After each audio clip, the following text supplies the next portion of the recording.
Hello, my name is Fraser Simons. This is my channel, Springboard Thought. Today I'm doing the third week of December weekly reads, I think. and I read 9 books. Most of them are audiobooks. 1 or 2 is physical. And I'm going to be quite quicker than normal, because I have to head out to my grandparents' house soon, or to my parents' house where my grandparents are, who have just flown in, as well as my uncle and my sister coming soon. So I've got to be quite quick with this and hopefully not have to edit it at all. We'll see. So first is Everyone Knows Your Mother is a Witch by Rivka Galchen. This was nominated but did not win, I believe, the Writers' Trust in Canada, which is a fairly prestigious award. And I liked it quite a bit. I thought it was very strangely compelling, because I generally don't like historical fiction about the witch hunt and Salem in general and all that kind of stuff. This is a small town in Germany, not Salem, but it is about a small town in which a old woman is accused of witchcraft. And the fun thing, or interesting thing about it anyway, is that the testimonials are like an oral history, basically, in which everybody is either accusing or giving evidence of some kind to her guilt or innocence. It's very good at tracing a through line of like anti-intellectualism that runs through even today, about mass hysteria, especially with COVID and stuff happening. And the characterization of each of the people being examined or interrogated or whatever is excellent. The audiobook is fantastic. She manages to characterize everybody with like a unique voice somehow, and there's a lot of people. So I highly recommend the book. I gave it 4 stars. Definitely surprised me, especially with how low it's rated, possibly because it is very much giving more credence to this oral history type of situation, and maybe people expected a little bit more witch hunt with some torches and peasants and stuff like that going on, but instead it was more civility fetishism and the deplatforming of this innocent woman who basically, or at least ostensibly innocent woman, who gave medicine to the neighbor's kids that didn't get better and they died, and so one of them got angry and accused her. Next I read Bewilderment, Richard Powers. 3 stars. The narration was fine. The actual craft work was fine. I thought it set out to do exactly what it did and did it fine. I thought it was a little too sickly sweet and Disney movie for me. It didn't resonate with me. I didn't buy the relationship, and I thought that the fetishistic terms in which this son is related to from the father feels a little strange sometimes. It is very much from his perspective and very obviously unreliable and very, yeah, just kind of sickly sweet, and it just didn't really make sense to me. But I generally resonate with things that are about human condition, sadness, and pain and stuff. So it is what it is. I know a lot of people like this book quite a bit, but everything felt quite predictable, including the ending. It felt like on a roller coaster where you hear the clicking sounds and building up to the height of a hill and then going down.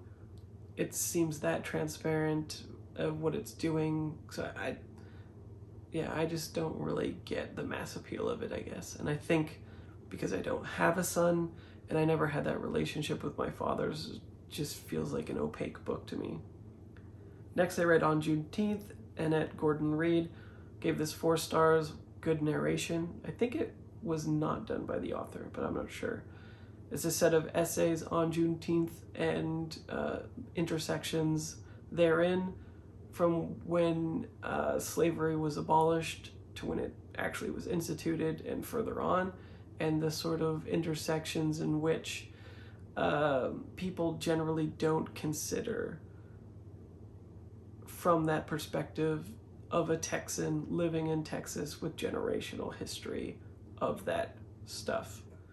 The through line wasn't there for the essay collection, so I couldn't give it 5 stars, but I thought it was very substantive and interesting. and well worth a read. Next is Remina by Junji Ito. And this I couldn't connect with either. I gave it 2 stars because it seems like it sets up themes that were never actually followed through. A giant space planet is coming through a wormhole.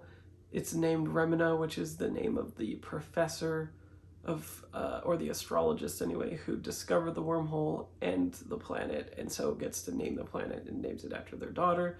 And so their sort of synonymous relationship is ignited into the population, and they basically make her a superstar. Like, she goes into an agency that wants to use her for different products, and she's like a superstar and all this stuff. But then as the planet comes towards Earth, and they find that everything around the planet is being destroyed and subsumed by it, like a great darkness overtakes everything, and they seem to just disappear, maybe.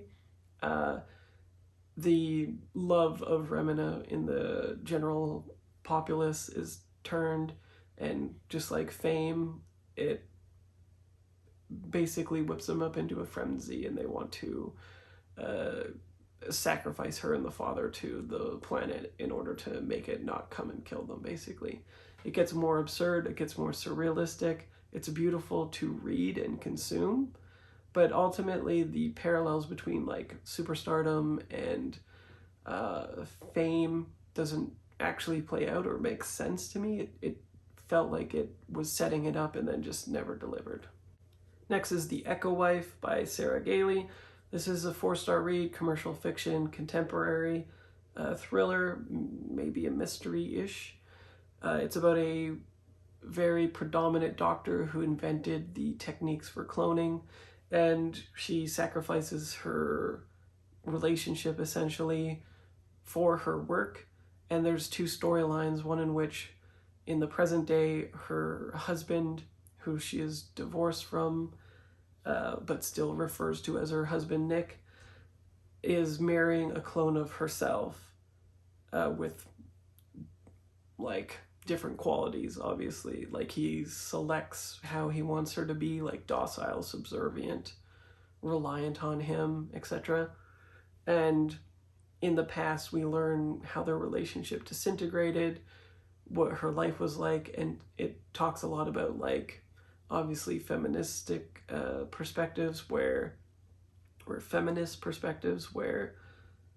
women with the same qualities in the workplace are characterized much differently, obviously, than men with the same qualities, and how her growing acclaim and her almost subservience to her work makes it so that a toxic masculine presence is not nurtured, and so the relationship sort of disintegrates.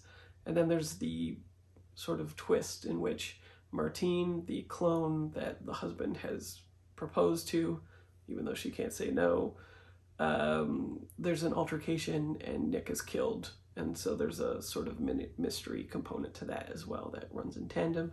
I gave it 4 stars. I quite liked it. Tana French in the Woods. I thought this was excellent. I saw the show before. I waited 2 years to consume this book because I quite liked it, and I wanted to make sure that I wasn't comparing it unfairly or unjustly to the show sometimes.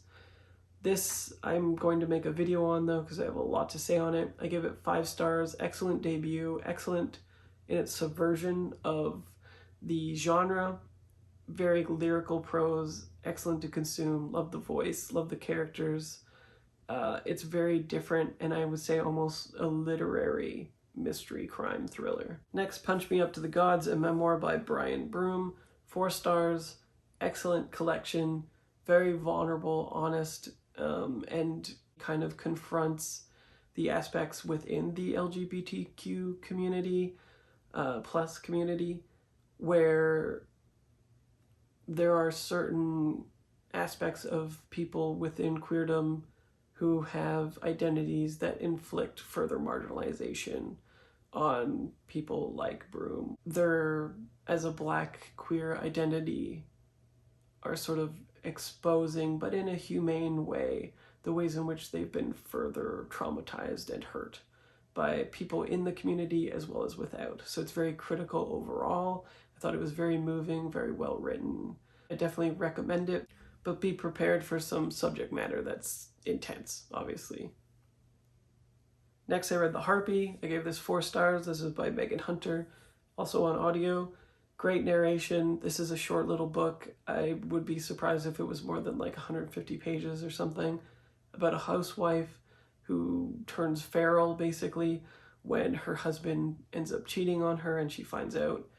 And she has allowed him to subsume her identity and her children to subsume her identity. She put her career on hold and she wants to build a life that is sort of the idyllic, bucolic dream that he has, as well as her, but more on her part as a like ingrained sensibility from her past, which comes into play quite often as well. We learn about her history with her mother, about some trauma, and we find out how that sort of dictates the ways in which she deals with the situation with her husband, and the more feral she becomes into the Harpy as it investigates and sort of, not really parallels, but there's a interplay between the mythical creature Harpy and her, and the way that she perceives herself and the way that she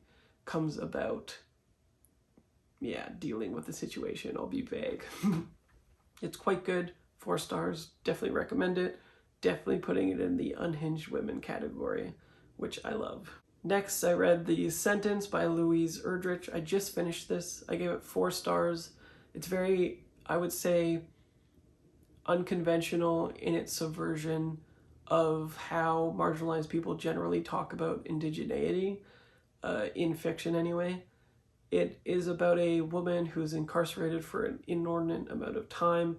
She discovers her love of books and then starts working at a bookstore after her sentence.